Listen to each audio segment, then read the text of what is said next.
మహాకుంభమేళా సమయంలో భక్తులు ఆచరించే రాజస్నానాలకు అత్యంత ప్రాముఖ్యత ఉంది. 2025 మహాకుంభమేళలో రాజస్నానాలు ఆచరించేందుకు కొన్ని ముఖ్యమైన తేదీలను ప్రకటించారు. జనవరి 13వ తేదీన పుష్య పౌర్ణమి రోజున మొదటి రాజస్నానం ఆచరిస్తారు. జనవరి 14న మకర సంక్రాంతి రోజున రెండో రాజస్నానం చేస్తారు.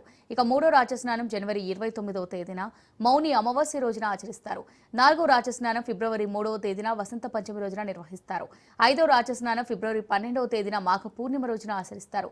ఇక చివరిదైన ఆరో రాజస్నానం మహాకుంభమేళ ముగిసే రోజు అంటే ఫిబ్రవరి 26వ తేదీన మహాశివరాత్రి పర్వదినాన్ని చేస్తారు. మహాకుంభమేళ సమయంలో పవిత్ర నదుల్లో స్నానం చేస్తే సమస్త పాపాలు నశించి మోక్షం లభిస్తుందని హిందువులు బలంగా విశ్వసిస్తారు.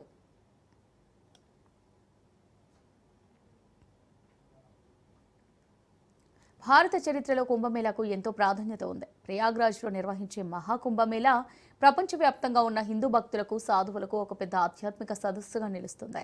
మహాకుంభమేళాకు 850 ఏళ్లకు పైగా చరిత్ర ఉందని చరిత్రకారులు చెబుతుంటారు. ఈ మహాకుంభమేళను ఆదిశంకరాచార్యులు ప్రారంభించినట్టు తెలుస్తుంది.